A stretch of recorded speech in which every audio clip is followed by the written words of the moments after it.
Todo es dual, todo tiene dos polos, todo su par de opuestos. Los semejantes y desemejantes son los mismos. Los opuestos son idénticos en naturaleza, difiriendo solo en grado. Los extremos se tocan. Todas las verdades son medias verdades, todas las paradojas pueden reconciliarse. El Kybalión.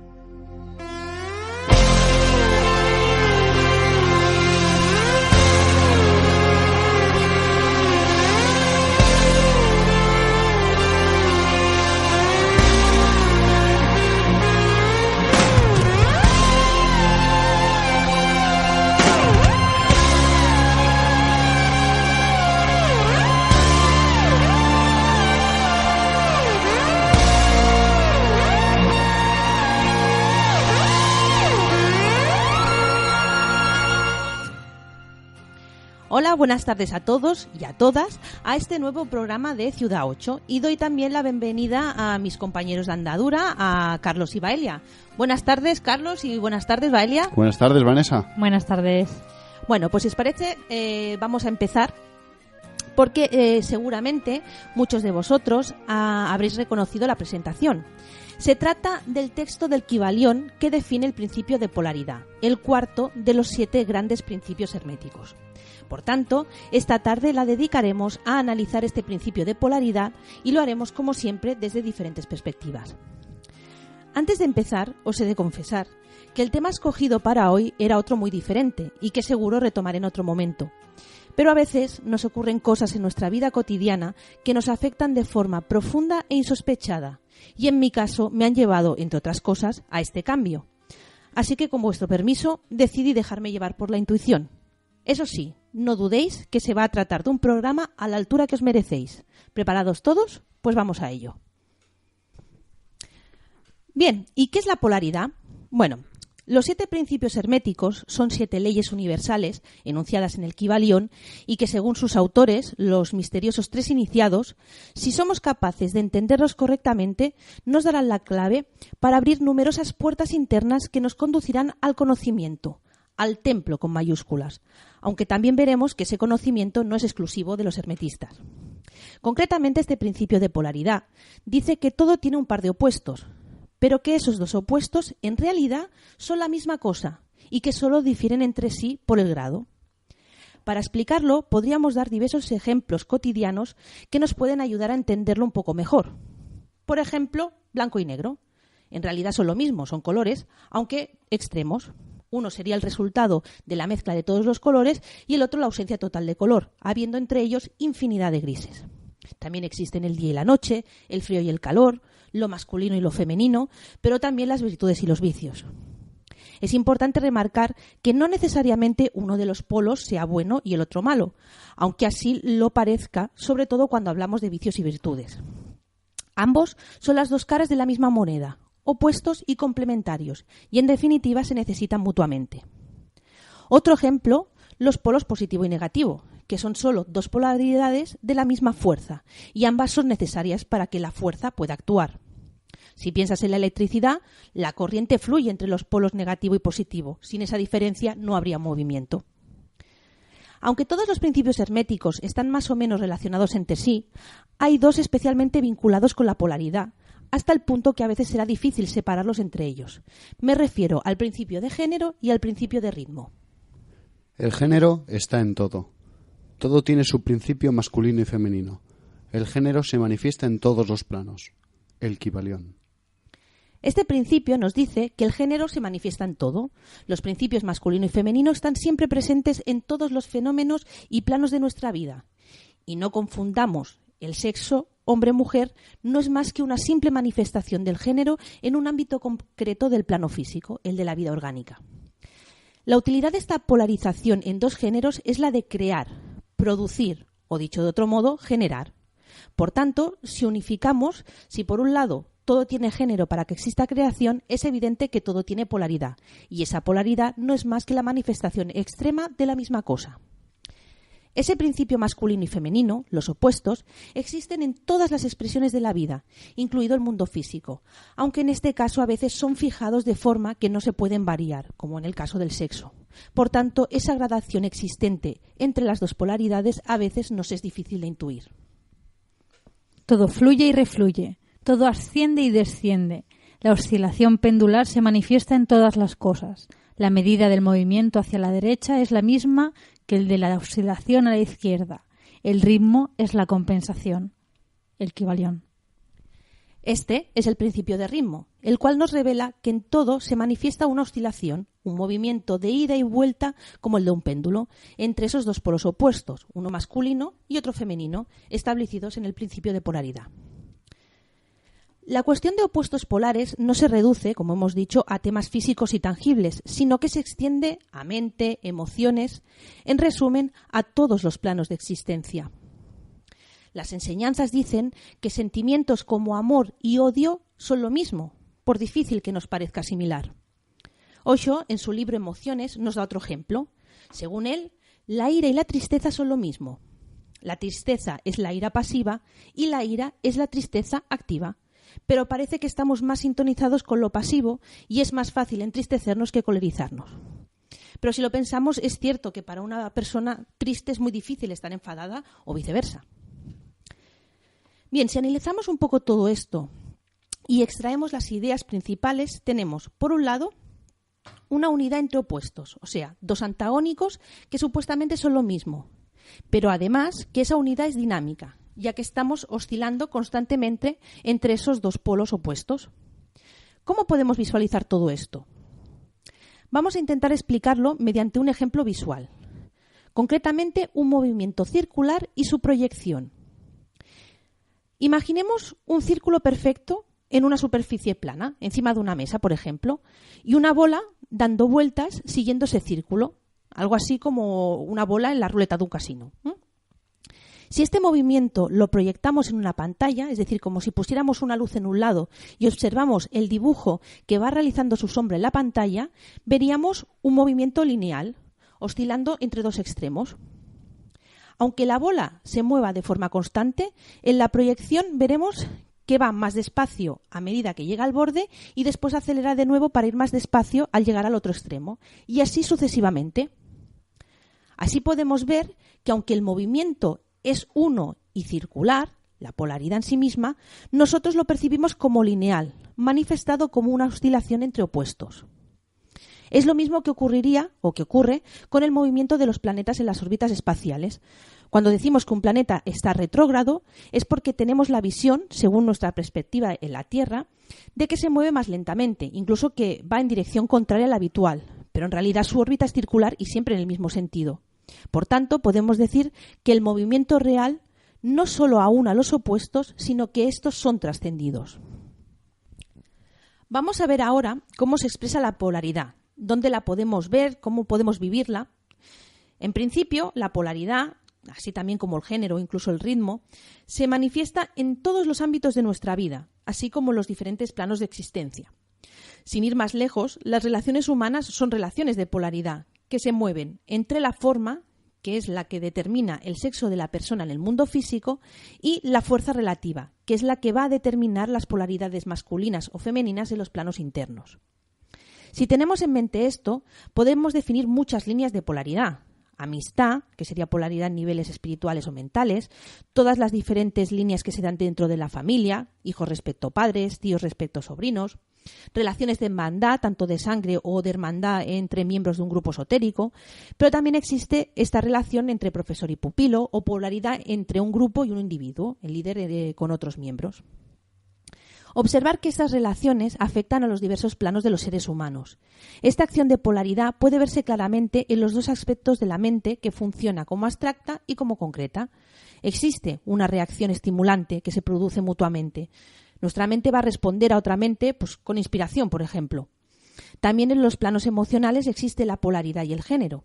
Podríamos decir que lo que tiene necesidad de expresión emocional se considera masculino y lo que tiene necesidad de satisfacción emocional es considerado femenino. Asimismo, existe polaridad en relación con nosotros mismos, en nuestro organismo. Y no me refiero solo a un tema físico. Los diversos cuerpos o principios del ser humano son alternativamente positivos y negativos en sus relaciones mutuas, siendo el más útil positivo en relación con el más denso.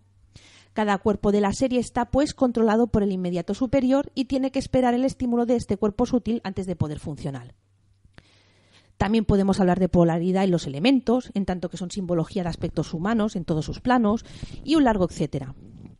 Con todo, la relación de polaridad que vivimos de forma más consciente como tal, como relación de polaridad, y también de forma muy intensa, es la relación de pareja. Intuitivamente, el ser humano sabe que solo en unión con otro ser de opuesta polaridad puede realizarse todas las posibilidades de la humana evolución, y con la esperanza de alcanzar la plenitud evolutiva de que sea capaz, se embarca en una vida de interacción con otra persona de sexo opuesto. Parece ser que en este principio reside el deseo de unión, una necesidad, sea para dar salida al exceso de fuerzas vitales o para recibir una fuerza de la que carecemos. Y solo una unión en la que se satisfaga esa necesidad es la que puede cumplir su objetivo. Según algunos autores, las leyes que rigen la unión sexual abarcan muchísimo más que la simple unión física, reconociendo naturalmente los diferentes planos y cuerpos del ser humano.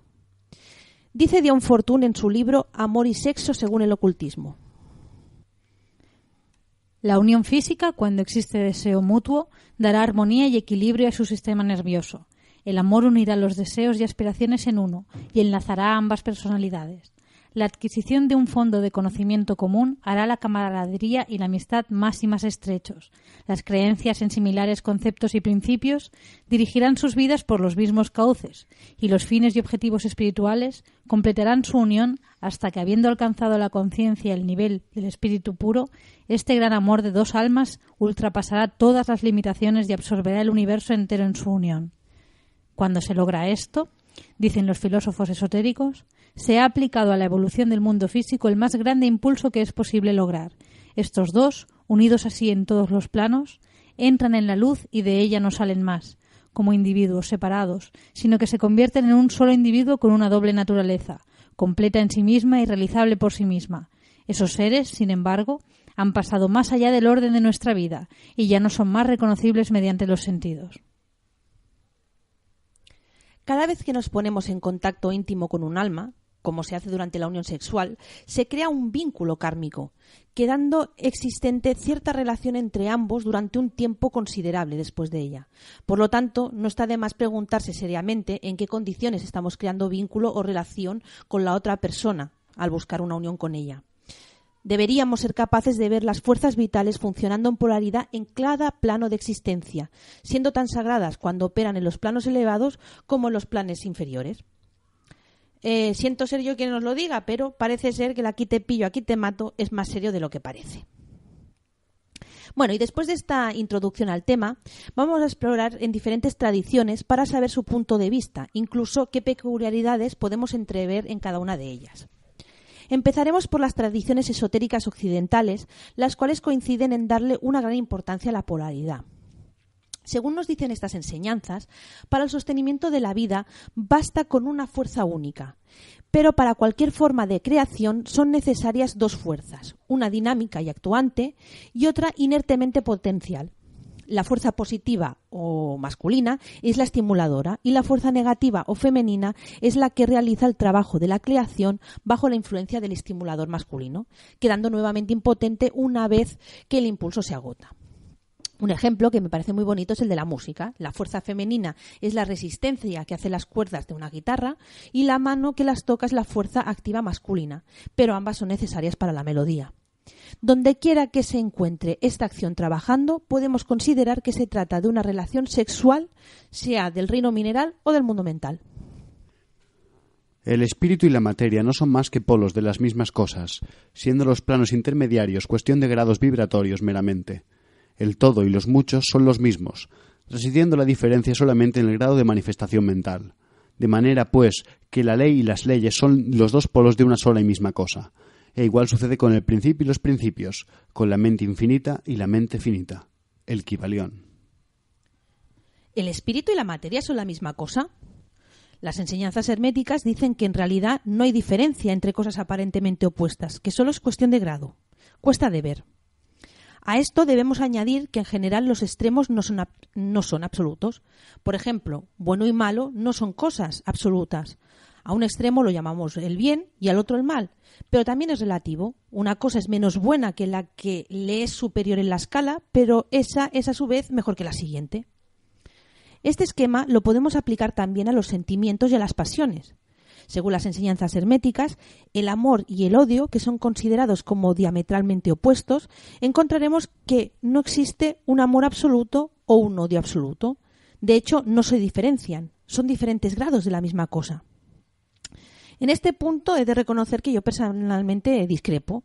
¿Vosotros estáis de acuerdo? ¿No os ha pasado nunca que habéis amado y odiado a la vez a la misma persona? Quizá la respuesta a eso es que amamos unas cosas y odiamos otras, todas en referencia a la misma persona. La verdad es que es complejo ver esas líneas de polaridad. El caso es que donde encontremos una cosa, encontraremos también su opuesta, los dos polos. Según los herméticos, si podemos seguir las líneas de polarización, podemos transmutar un estado mental en otro. Esto es importante, porque las cosas de diferente clase no pueden transmutarse, solo las de la misma clase. Por ejemplo, tenemos las líneas de polaridad amor-odio o miedo-valor. Pero el miedo no podemos transformarlo en amor, ni el valor en odio.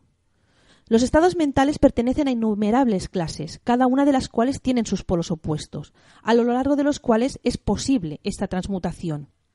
Y esta es la mayor dificultad, detectar la línea de polaridad, ya que durante la experiencia nos parecen tan opuestas que se nos antoja imposible que puedan ser la misma cosa con diferente vibración.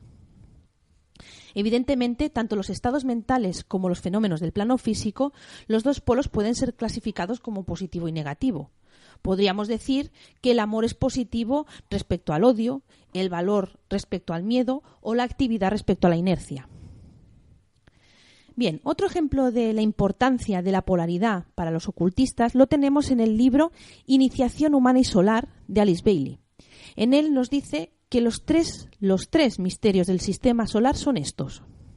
Los tres misterios solares. Los tres misterios del sistema solar son: 1. El misterio de la electricidad, el misterio de Brahma, el secreto del tercer aspecto, está latente en el Sol físico. 2. El misterio de la polaridad, o el impulso universal del sexo, el secreto del segundo aspecto, está latente en el corazón del Sol, o el Sol subjetivo. 3. El misterio del fuego mismo, o la fuerza dinámica central del sistema, el secreto del primer aspecto, está latente en el Sol central espiritual. El misterio de la polaridad es considerado como uno de los grandes secretos y la clave del significado del sexo o género en cada sector de la naturaleza en todos los planos. Aunque no nos revela mucho más al respecto, obviamente, sí que nos indica que es un secreto de vital importancia y en qué ámbitos nos puede iluminar. Los temas sobre los cuales este secreto arroja luz son: primero, el sexo en el plano físico. Proporciona la clave del misterio de la separación de los sexos en los días de Lemuria. Segundo, el equilibrio de las fuerzas en todos los sectores de la naturaleza. Tercero, la clave respecto al esquema que forma con el nuestro una dualidad. Cuarta, el verdadero nombre de nuestro logos planetario y su relación con el logos solar. Quinto, el matrimonio del Cordero y el problema de la desposada celestial. Un indicio de esto se halla en el sistema solar de S, que debe ser leído astrológicamente. Sexto, el misterio de Géminis y la relación de nuestro logos planetario con dicha constelación. En menor escala y en relación con el microcosmos, cuando el iniciado recibe el segundo gran secreto o el cuarto, que incluye los dos primeros menores, quedan aclarados los siguientes temas. Primero, los procesos de unificación en los diferentes reinos de la naturaleza. Se indica la unión entre los reinos y se ve la unidad del esquema. Segundo, se revela claramente el método de unificación egoica y se demuestra la verdadera naturaleza de la antakarama y una vez revelada ya no es necesaria. Tercero, se percibe la esencial unidad que existe entre el yo y la personalidad. Cuarto, ya no es un misterio la relación entre las evoluciones humana y débica, pues su ubicación en el cuerpo del hombre celestial se ve que es una realidad. Aunque todo esto nos puede sonar a chino, podríamos resumir en que todo este secreto se refiere a la conciencia y a su desarrollo mediante el aspecto materia y a través de él. Concierne a la unificación del yo y el no yo hasta que son uno, real y verdaderamente. Otros autores nos dan una pista de cómo poner en práctica este principio de polaridad, cómo usarlo y desarrollarlo. Y es a través de otro principio hermético, precisamente, el de vibración, que dice algo así como nada reposa, todo se mueve, todo vibra. Si partimos de la base, simplificando y para que nos entendamos, que las altas vibraciones son buenas y las bajas son malas, aunque ya hemos dicho que eso no es absoluto, si lo que queremos es destruir un grado de vibración que no deseamos, debemos concentrarnos en el polo opuesto al que queremos suprimir. Es decir, que si queremos eliminar una cualidad negativa, es necesario concentrarse sobre el polo positivo de esa misma cualidad, y las vibraciones cambiarán gradualmente en positivas, hasta que finalmente se polarizará en el polo opuesto. Un ejemplo es que es inútil que uno trate de matar el miedo, sino que lo que debe hacer es cultivar el valor, y así el miedo desaparecerá. Tampoco hay que perder el tiempo tratando de arrojar fuera la oscuridad, sino que es mejor abrir las ventanas y dejar que la luz entre. De ese modo la oscuridad desaparecerá por sí misma. En este punto, cabe destacar que, según las tradiciones ocultistas, una peculiaridad de esta unión entre polos se encuentra en que en ciertos planos los iguales se atraen, mientras que en otros son los opuestos los que se buscan. En el primer caso las unidades se aumentan y en el segundo se suplementan. En el plano físico, como bien sabemos, son los opuestos los que se atraen. En cambio, en el plano de la mente, en el caso de la mente concreta, el contenido similar de la conciencia es lo que provoca la simpatía, de forma que los que se interesan por los mismos temas se sienten atraídos. En cambio, en relación a la mente abstracta, parece que los que encaran los problemas intelectuales de forma distinta son los que sienten simpatía. El crítico con el imaginativo o el deductivo con el inductivo. Y podríamos seguir con todos los planos. En la Cábala también es muy importante la polaridad. El propio árbol de la vida está estructurado en 3 columnas, siendo una la femenina, otra la masculina y el equilibrio de las dos la columna central.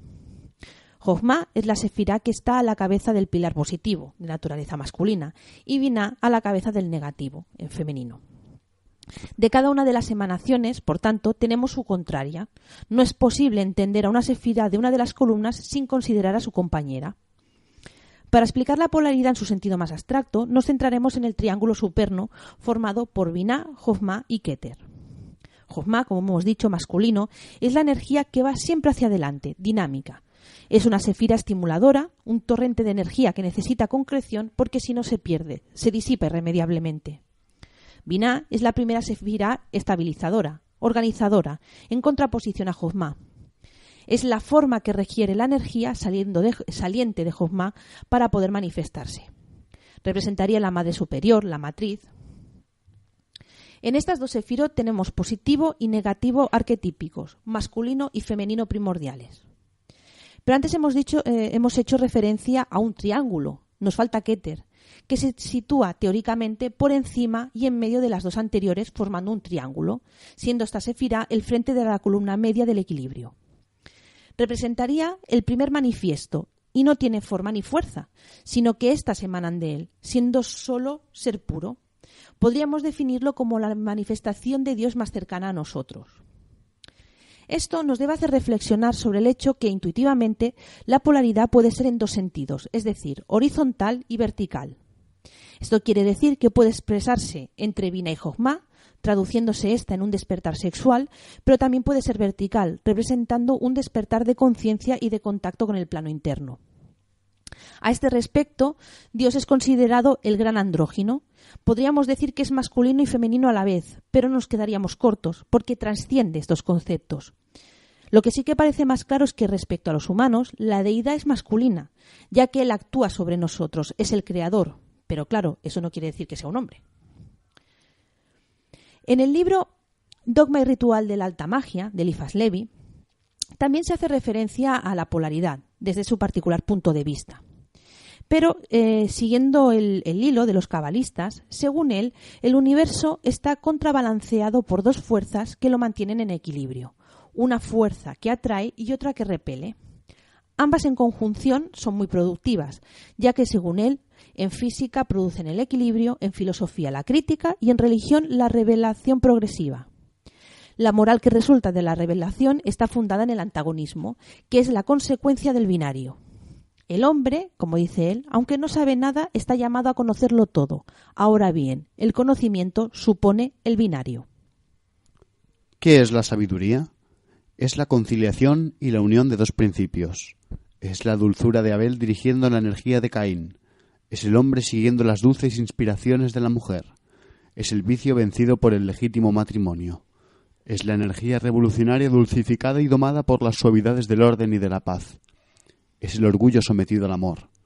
Es la ciencia reconociendo las inspiraciones de la fe. Cuando la ciencia humana se hace prudente por su modestia y se somete a la infalibilidad de la razón universal, enseñada por el amor o por la caridad universal, puede tomar entonces el nombre de gnosis, porque conoce, por lo menos, lo que aún no puede vanagloriarse de saber perfectamente. La divinidad, aunque es una en esencia, tiene dos condiciones esenciales, como bases fundamentales de su ser: la necesidad y la libertad. Podríamos considerar, por tanto, que una es femenina y la otra masculina, y es a través de la conciliación de estos dos principios, el binario, cómo podemos alcanzar la gnosis, el conocimiento. También en la tradición alquímica podríamos tratar el simbolismo del ser andrógino o rebis, el cual podríamos definir como hermafrodita y perfecto, a la imagen y semejanza de Dios. Es un ser primordial andrógino del que derivan los demás seres. Estaría en la línea del Adam Kadmon para los cabalistas, que se considera un ser anterior a Adán, también perfecto y andrógino.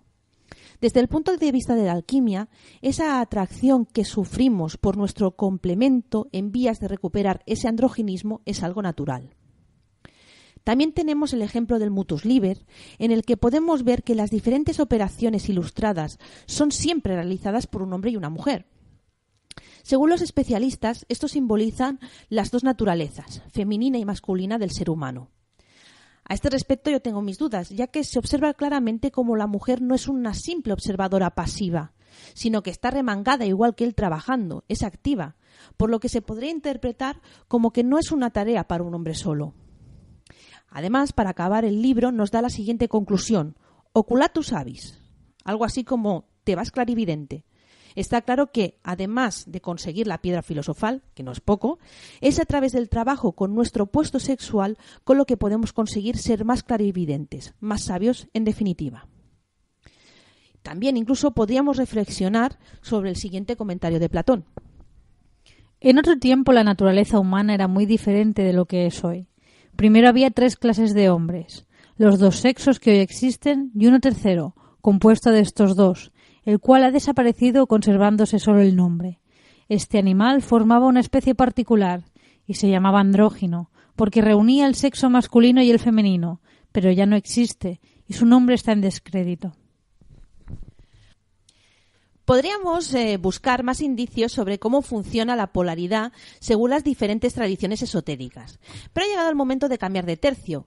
Porque dentro de las diferentes doctrinas orientales, por ejemplo, también se da una gran importancia al tema de la polaridad, teniendo toda una teoría al respecto. Los místicos orientales, que experimentan todas las cosas como manifestaciones de una unidad básica, no proclaman la igualdad de todo, sino que reconocen la individualidad de las cosas, pero al mismo tiempo son conscientes de que todas las diferencias y contrastes son relativos, dentro de una unidad todo abarcante. Pero en nuestro estado normal de conciencia, esta unidad de todos los contrastes resulta extremadamente difícil de aceptar. Además, consideran los opuestos como conceptos abstractos, pertenecientes al reino del pensamiento y, como tales, son relativos. Por el simple hecho de centrar nuestra atención sobre cualquier concepto, creamos su opuesto. Cuando todos en el mundo entienden la belleza como bella, están creando la fealdad. Cuando todos entienden la bondad como buena, están creando el mal. Lao Tse, Tao Te Ching. También los místicos orientales trascienden el mundo de conceptos intelectuales, haciéndose conscientes de la relatividad de los opuestos y de su relación de polaridad. Conceptos como placer y dolor, vida y muerte no son experiencias absolutas, sino partes extremas de una misma unidad.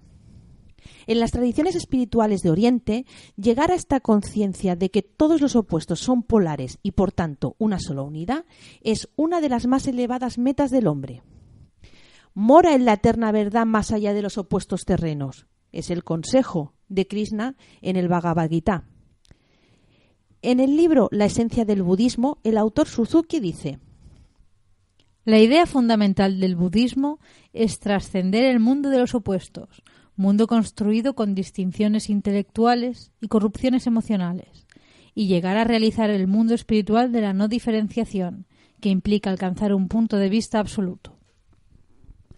En el misticismo oriental se intenta buscar la unidad entre ambos aspectos, ya que un ser humano completamente realizado es el que, según palabras de Lao Tse, conoce lo masculino y sin embargo se mantiene en lo femenino. Existen representaciones de Shiva de forma andrógina, mitad hombre, mitad mujer, recordándonos un poco al Revis de los alquimistas o al Adán Kadmon de los cabalistas. La sabiduría intuitiva es considerada como la pasiva cualidad femenina de la naturaleza humana, el amor y la compasión como la activa cualidad masculina, y la unión de ambas en el proceso de la iluminación se presenta mediante abrazos sexuales de deidades masculinas y femeninas.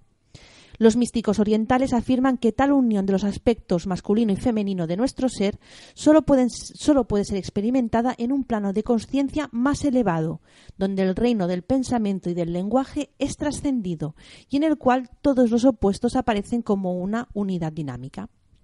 Y de aquí surge toda una teoría. Seguro que todos hemos oído hablar del yin y el yang. Esta interpretación de la realidad va mucho más allá del símbolo ese blanco y negro que nos viene a la cabeza, llamado Taijitu.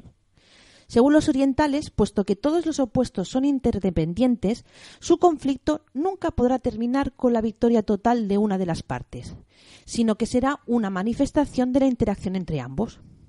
En Oriente existe la idea del equilibrio dinámico. Una persona virtuosa no es la que lucha por el bien, sino la que es capaz de mantener el equilibrio entre lo bueno y lo malo. Pero existe un movimiento, no es estático. Esta idea coincide en esencia con las ideas occidentales. Esto fue representado por los sabios chinos en su simbolismo de los polos arquetípicos yin y yang. A la unidad extrema más allá del yin y el yang lo llamaron Tao y la consideraban como un proceso que producía su interacción. Entenderemos esto si recordamos el ejemplo del movimiento de la bola en círculo y el dibujo de su proyección en la pantalla. El Tao es el movimiento circular y el yin y yang son los extremos de la línea que se proyectaba en la pared. Como decíamos, el yin y el yang es un concepto basado en la dualidad de todo lo existente en el universo, describiendo dos fuerzas fundamentales, aparentemente opuestas y complementarias, que se encuentran en todas las cosas. El yin es el principio femenino, la tierra, la oscuridad, la pasividad y la absorción. El yang es el principio masculino, el cielo, la luz, la actividad y la penetración. Podemos definir la teoría de los opuestos yin y yang en 6 puntos. El yin y el yang son opuestos. Todo tiene su opuesto, aunque este no es absoluto sino relativo, ya que nada es completamente yin ni completamente yang. El yin y el yang son interdependientes. No pueden existir el uno sin el otro. Por ejemplo, el día no puede existir sin la noche. El yin y el yang pueden subdividirse a su vez en yin y yang. Todo aspecto yin o yang pueden subdividirse a su vez en yin y yang indefinidamente. El yin y el yang se consumen y generan mutuamente. El yin y el yang forman un equilibrio dinámico. Cuando uno aumenta, el otro disminuye. El desequilibrio no es sino algo circunstancial, ya que cuando uno crece en exceso, fuerza al otro a concentrarse, lo que a la larga provoca una nueva transformación. Por ejemplo, el exceso de vapor en las nubes, yin, provoca la lluvia, yang. El yin y el yang pueden transformarse en sus opuestos. La noche se transforma en día, lo cálido en frío, la vida en muerte. Sin embargo, esta transformación es relativa también. Por ejemplo, la noche se transforma en día, pero a su vez coexisten en lados opuestos de la Tierra. En el yin hay yang y en el yang hay yin. Siempre hay un resto de cada uno de ellos en el otro, lo que conlleva que el absoluto se transforme en su contrario. Por ejemplo, una semilla enterrada soporta el invierno y renace en primavera. La teoría del yin y el yang puede aplicarse a todos los conceptos existentes, por lo que sus aplicaciones serían infinitas. De hecho, el resumen es que la polaridad se expresa en todo lo que nos rodea, le pongamos el nombre que le queramos poner. Y como no podía ser de otra manera, en Ciudad 8 queremos saber qué tiene que decir la ciencia al respecto de la polaridad. Y no os sorprenda que está plagada de ejemplos de esta ley universal. La polaridad, en general, es una condición que tiene propiedades opuestas en partes o direcciones contrarias, como los polos, de ahí su nombre. Y más concretamente, en física nos indica que es la descripción de un atributo binario, uno con dos valores o un vector, que es una dirección. Pero con ejemplos lo veremos más claro. Las cargas eléctricas tienen polaridad, positiva o negativa, así que la corriente eléctrica es un flujo de partículas cargadas, polarizadas, el movimiento de las cuales genera una energía que conocemos como electricidad. También están los imanes. El magnetismo es un fenómeno físico por el cual los objetos ejercen fuerzas de atracción o repulsión sobre otros materiales. En este caso, los polos se les llama norte y sur. Pero una importantísima es la polaridad química. Los átomos, dentro de la misma molécula, tienen polaridades diferentes, de forma que los electrones no están repartidos de forma equitativa, habiendo un movimiento de un lado a otro que genera un campo eléctrico que da cohesión a la estructura. Dicho de otro modo, podríamos decir que la polaridad y sus interacciones son lo que dan cohesión a nuestro mundo material, nada más y nada menos. Es la base de nuestra estructura. Sin ella, nada de lo que conocemos existiría. Y por si acaso esto os parece poco, aún hay más. Estos ejemplos son bastante intuitivos. Podemos entender el mecanismo, ya que nos imaginamos bolitas dando vueltas y cómo se atraen unas a otras, como los imanes. Pero recordad que además del género, tenemos esa unión de opuestos. Amor es lo mismo que odio, que proclama el gran principio. ¿Esto lo podemos encontrar en la ciencia? Pues también, y en muchos ámbitos. Pero vamos a centrarnos en el apasionante mundo de la física, revelando grandes paralelismos con la mística oriental o el ocultismo. Id preparando una aspirina para el dolor de cabeza. La unión de opuestos ocurre en la física de hoy en día desde la relatividad de Einstein a la mecánica cuántica de la actualidad. Con sus avances se ha revelado una realidad que trasciende tanto el lenguaje como el razonamiento. Y la unificación de conceptos que hasta ahora habían parecido opuestos e irreconciliables ha resultado ser uno de los rasgos más sorprendentes de la nueva realidad. Como decíamos, es un importante paralelismo, llegando al punto de que las realidades o teorías planteadas con los experimentos científicos se veían como koans. Obviamente, los conceptos no son los mismos, pero esa unificación en un nivel no ordinario de realidad es el mismo. Algunos ejemplos son la materia, que es continua y discontinua a la vez, o fuerza y materia no son sino aspectos diferentes de un mismo fenómeno. En estos opuestos, el marco de nuestra experiencia diaria es demasiado estrecho para el mundo de las partículas subatómicas. Para entender un poco este tema, debemos hablar ahora de la teoría de la relatividad. Según Newton y su ley de gravitación universal del año 1686, la gravedad se considera el resultado de una fuerza de atracción entre dos masas que actúan a distancia instantáneamente.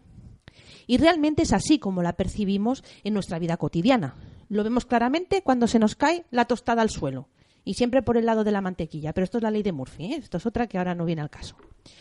Pero Einstein dijo que esa atracción de la gravedad se debe a una curvatura del espacio-tiempo y, por tanto, un reflejo de la geometría del objeto y no de ninguna fuerza a distancia. Que aquí fue cuando se empezaron a predecir las ondas gravitacionales, estas que ahora están tanto de moda porque parece que las han encontrado. Pero, un momento. ¿Espacio-tiempo? El espacio y el tiempo son dos conceptos que nos parecen totalmente diferentes en nuestro mundo. Diferentes y, por tanto, independientes. El espacio para nosotros está definido por 3 dimensiones, alto, largo y ancho. Y el tiempo por una. Va siempre de pasado a futuro. Nosotros percibimos que el espacio está y que el tiempo pasa. Sin embargo, la relatividad los ha unificado.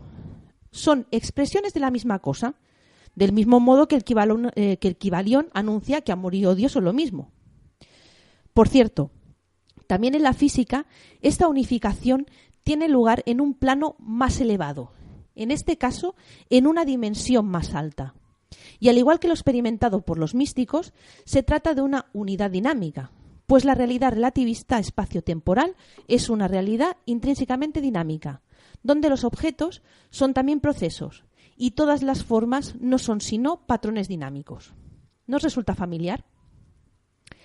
Vamos a intentar visualizar esto con un experimento parecido al anterior, haciendo una imagen mental. Imaginemos que tenemos una rosquilla, un donut, y una hoja de papel. Si cortamos esta rosquilla o este donut de forma horizontal y ponemos una hoja de papel en medio, como un bocadillo, las superficies de corte de la rosquilla, o llamémosle manchitas de aceitillo que quedarían en el papel, aparecen como dos círculos totalmente separados. En cambio, nosotros, desde nuestra posición, al ver las tres dimensiones, vemos que forman parte de un mismo objeto. Este sería el paso de la visión de 2 dimensiones a 3 dimensiones. Una unificación parecida sucede con la teoría de la relatividad, pero pasando de 3 a 4 dimensiones. Pero esto ya no es posible visualizarlo con nuestro cerebro 3D. Los físicos aún pueden experimentarlo a través de sus fórmulas matemáticas, pero su imaginación visual, igual que la nuestra, está limitada por nuestros sentidos tridimensionales. En el programa anterior, que hablábamos de meditación, ya se dijo que en estado de meditación profunda se puede trascender el mundo tridimensional y experimentar de forma directa esta realidad de dimensión superior, donde los opuestos están unificados dentro de un todo. Quizá esa gran experiencia mística se pueda definir como la visión de una gran rosquilla cósmica. Y seguro que esto es lo que vería Homer Simpson. Bueno, lo curioso es que cuando los místicos tratan de explicar estas experiencias, se encuentran con los mismos problemas que los físicos que tratan de interpretar la realidad multidimensional de la física relativista. El lenguaje ordinario no es suficiente. De ahí que en este punto, en la ciencia, las experiencias también se expliquen en forma de koan. Fábula de la relatividad. Existió una vez una señorita llamada Brillo que se movía más rápido que la luz. Un día partió de viaje por un camino relativo y regresó la noche anterior. En la física moderna encontramos más ejemplos de este tipo, es decir, de unificación de opuestos, siendo el más famoso quizá el del concepto de la dualidad del comportamiento de la luz como partículas y ondas, y que se considera como el punto de origen de la mecánica cuántica. Este aspecto dual de la materia y la radiación resulta de lo más sorprendente en nuestro plano físico y dio origen a muchos de los koans cuánticos que condujeron a la formulación de la teoría cuántica. Vamos a intentar explicar esto. De acuerdo con la física clásica, existen diferencias entre ondas y partículas. Una partícula ocupa un lugar en el espacio y tiene masa, mientras que una onda se extiende en el espacio caracterizándose por tener una velocidad, pero sin masa. En el caso de partícula hablaríamos de, por ejemplo, una bola de billar o un planeta. En el segundo, de ondas sonoras, por ejemplo. En la naturaleza no existen partículas que se muevan dentro de patrones de onda. Del mismo modo, las partículas de aire en una onda sonora simplemente oscilan hacia adelante y hacia atrás, pero no se propagan a lo largo de la onda. Lo que es transportado a lo largo de esa onda es la perturbación, pero no alguna partícula material. Dicho de otra forma, en el primer caso el movimiento es una masa, en el segundo es la energía la que se propaga. Por tanto, cuando en la teoría cuántica se dice que la partícula es también una onda, no hablamos de una trayectoria de la partícula. Lo que se dice es que el patrón ondular en su totalidad es una manifestación de la partícula. En resumen, que las partículas pueden comportarse como ondas y viceversa. Pero claro, esto nuestro cerebro tridimensional no lo puede abarcar. El fenómeno de las ondas, matemáticamente, se explica igual tanto si hablamos de una onda luminosa como de una cuerda de guitarra en vibración. Pero en la teoría cuántica, aunque la fórmula usada es la misma, la onda que se describe es mucho más abstracta. Las ondas asociadas a partículas no son ondas tridimensionales reales, como las ondas sonoras, sino que se trata de lo que se les llama ondas de probabilidad. Cantidades matemáticas abstractas relacionadas con las probabilidades de que la partícula se halle en ciertos lugares y con ciertas propiedades. No vamos a entrar más en detalle, pero vamos a quedarnos con que las ondas de probabilidad resuelven, en cierto modo, el absurdo de las partículas que son ondas, pero nos llevan a otro callejón sin salida: la polaridad entre existencia y no existencia. Ese par de opuestos también es trascendido por la realidad atómica. Podemos decir que la partícula no está presente en un lugar definido, pero tampoco está ausente. No cambia su posición ni permanece en reposo. Lo que cambia es el patrón de probabilidad y de este modo cambian sus tendencias a existir en ciertos lugares. Si preguntamos, por ejemplo, si la posición del electrón permanece siendo la misma, hemos de decir que no. Si preguntamos si la posición del electrón varió con el tiempo, tenemos que decir que no. Si preguntamos si el electrón está en reposo, debemos decir que no. Si preguntamos si está en movimiento, hemos de decir que no. Robert Oppenheimer. Buf, qué dolor de cabeza, ¿no? Pero claro, es lo que tiene un QAN. Fuerza y materia, partículas y ondas, movimiento y reposo, incluso existencia y no existencia. Estos son algunos de los conceptos opuestos y contradictorios que son trascendidos por la física moderna. Polaridad en estado puro. Para comprender mejor esta relación existente entre los pares de conceptos clásicos, Niels Bohr introdujo la idea de la complementariedad.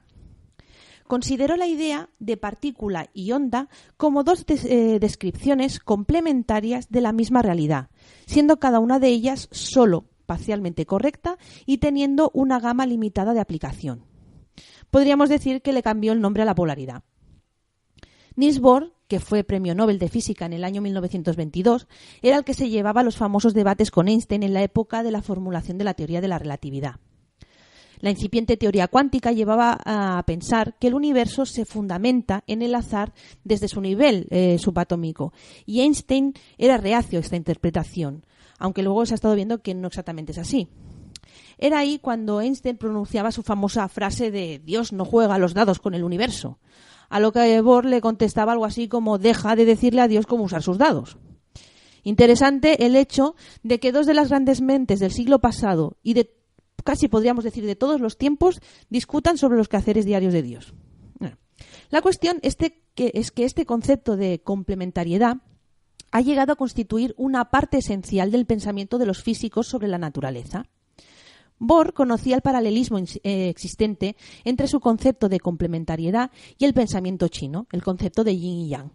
Cuando visitó China en el año 37, época en la que su interpretación de la teoría cuántica ya había sido elaborada, se sintió profundamente impresionado por el antiguo concepto chino de los opuestos polares. De hecho, 10 años más tarde le fue concedido el título de caballero como reconocimiento a sus logros en el campo de la ciencia, así que cuando tuvo que escoger un motivo apropiado para su escudo de armas, su elección fue el símbolo chino del Tai Chi, el del yin y el yang. Al elegir este símbolo para su escudo de armas junto con su inscripción contraria sunt complementaria, los opuestos son complementarios, Niels Bohr reconocía la profunda armonía existente entre la antigua sabiduría oriental y la moderna ciencia occidental. Bien, y ya para acabar me vais a permitir un poco una reflexión personal sobre todo lo que hemos hablado hasta ahora, que podríamos decir, a modo de resumen, que estamos rodeados de polaridad por todos lados, aunque sería más correcto decir que la polaridad es la esencia de la vida. Es lo que, por un lado, nos da estabilidad, pero a la vez nos impulsa a movernos y avanzar. Obviamente no solo en un sentido físico. Esta fuerza dinámica y cohesionadora, con sus extremos masculino y femenino, constituye una bella danza de aparentes opuestos que envuelve toda nuestra existencia, siendo el principio y a la vez el final de todo. Por tanto, no es exagerado afirmar, siguiendo antiguas enseñanzas, que si queremos aprender, adquirir conocimiento y sabiduría, esto debe suponer un paso adelante o hacia arriba en busca de la polaridad oportuna en cada uno de nuestros planos de existencia. También debemos analizarnos y conocer cuándo podemos funcionar como masculinos y engendrar actos en el mundo y cuándo hacer que nuestro medio nos fertilice para que seamos productivos. Obviamente, la autofertilización, por llamarla de algún modo, también es posible y probablemente en algún momento necesaria. Pero debe ser algo circunstancial, porque no olvidemos que esta autofertilización a la larga nos llevará a la esterilidad. En el mundo físico lo llamaríamos endogamia. Una vida sana y evolutivamente activa supone que debe haber un intercambio de polaridad entre nosotros y cuanto salgamos a hacer en el día a día. Una de las características de la polaridad es que se puede dar en sentido horizontal y vertical, como hemos visto. ¿Y qué podemos decir pudiendo de Dios? Entender que en sentido entrada, vertical está la creo deidad. personalmente Que realmente es más que un andrógino. Trasciende nuestro sentido de polaridad para instalarse en el todo. Pero, como hemos visto, eso lo convertiría en estático. Debe polarizarse en fuerza y forma para poder generar movimiento, para crear. Sin polaridad no hay creación, ni física ni en ningún plano. Sin ella somos seres que existimos. Somos, pero no vivimos. Por tanto, creo que realmente, aparte, no es ni Dios ni diosa, solo es. Y el hecho de que los humanos nos empeñemos en ponerle sexo dice más de nuestras pequeñeces e inseguridades, intentando acercar la deidad a nuestro corto entendimiento que a la verdad última. En el sentido horizontal de la polaridad, es decir, en nuestro propio plano, una de las principales polaridades es la que existe entre las partes masculina y femenina de la naturaleza humana.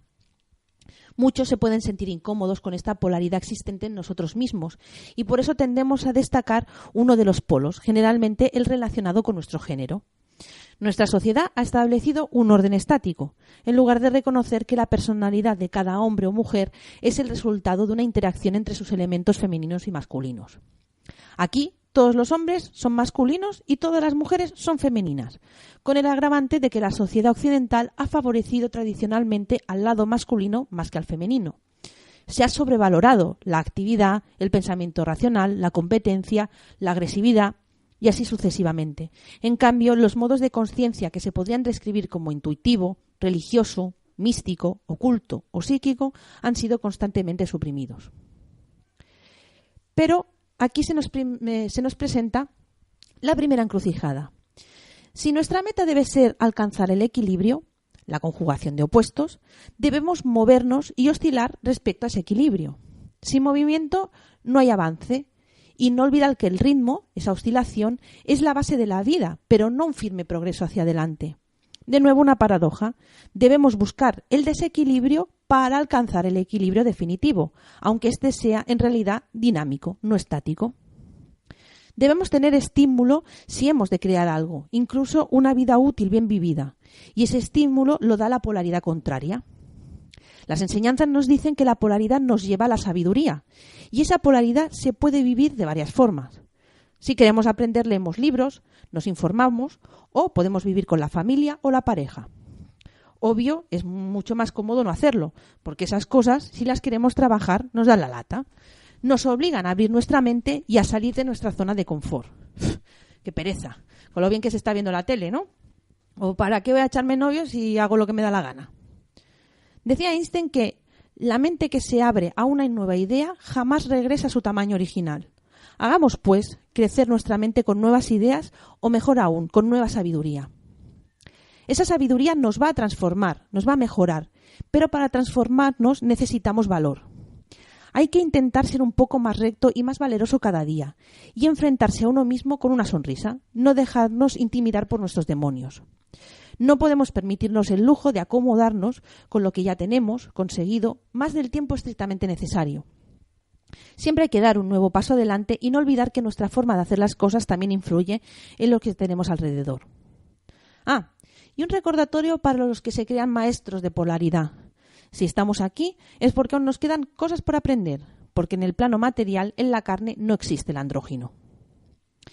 Este hilo de pensamiento me vais a permitir que me lleve a un tema muy mundano, como es el hecho de tener pareja o no, ya que es obvio que es la forma más dinámica en la que vivimos nuestra polaridad día a día y sobre todo de forma más consciente. Además, algunos nos hemos preguntado más de una vez si realmente es necesario tener pareja para vivir y aunque obviamente la respuesta es no, hay que matizar algunas cosas. Como dice Dion Fortune, es la unión de las dos almas las que entran en el paraíso. Y según los gnósticos, Adán y Eva salieron juntos del paraíso y solo juntos pueden volver a entrar. Pero claro, conforme pasa el tiempo, cada vez cuesta más dar ese paso, porque entiendes de forma profunda lo que supone el compromiso de pareja, y algunos no están dispuestos a asumirlo. A este respecto, es de aplicación una frase de Eliphas Levi que dice: en efecto, un gran culpable está más vivo que un hombre cobarde o tímido, y su retorno a la virtud estará en razón con la energía de sus compromisos. Cierto es que cada uno debe llevar su ritmo y que es tan estéril la soledad como estar con la persona incorrecta. Pero si queremos vivir la polaridad plenamente, la vida en pareja puede ser una gran fuente de sabiduría. Así que, como todo, en su justa medida, sin frivolizar, pero sin salir corriendo, y no desaprovechemos la oportunidad que nos brinda la vida. Muchas veces la inacción respecto a la pareja, tanto no tener pareja como dejarla que no nos aporta nada, se debe al miedo a sentir. Y el primer paso debería ser cambiar la perspectiva y cultivar el valor. Ya lo hemos dicho antes. ¿Sabéis una cosa? Si ahora mismo estuviera con un amigo tranquilamente tomando una cerveza, o 2 cervezas, porque nunca es una sola, le diría que si tienes una mente poderosa, como creo que la tienes, no tengas miedo a sentir, porque puedes estar por encima, puedes vivir los sentimientos sin que te derroten. Los sentimientos son fuente de sabiduría, no lo dudes. La vida es sentir, es movimiento, es ritmo y vibraciones. En el momento que dejes de moverte, de sentir, estarás muerto, aunque sigas respirando.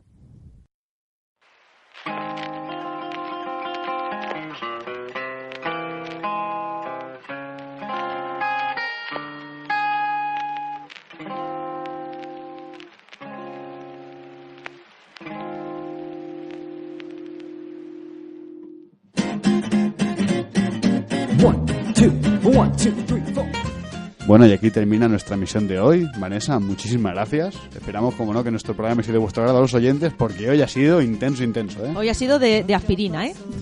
Sí, la verdad es que ha sido de aspirina, pero bueno, ya lo hemos comentado aquí, una aspirina que merece la pena tomar. Me alegro que os haya gustado. Bueno, a Baelia creo que tiene alguna cosa que decir al respecto. Sí, creo que Dion Fortune, Baelia. Sí, ya sabéis que soy una gran fan y gran admiradora de Dion Fortune y de Alice Bailey y de Platón. O sea, por eso lo hago, con todo el cariño. La polaridad hay que trabajarla. Sí, hay que trabajarla. Sí, para que engañarnos. Bueno, pues todo el equipo de Encrucijada Pagana agradecemos la labor técnica de Sardañola Radio. Damos las gracias también a Eris por su espléndido tutelaje. Salve, Eris. Y agradecemos a todos los oyentes que nos acompañan en nuestro cruce de caminos, tanto en directo como online o a través de los podcasts en iVoox. No olvidéis que podéis seguirnos por Facebook y enviarnos vuestras opiniones, ideas y sugerencias a la dirección encrucijadapagana@gmail.com. Esperamos vuestra polarizada oreja el próximo miércoles a las 6 en Sardañola Radio en Encrucijada Pagana, nuestro peculiar cruce de caminos. ¡Hasta pronto!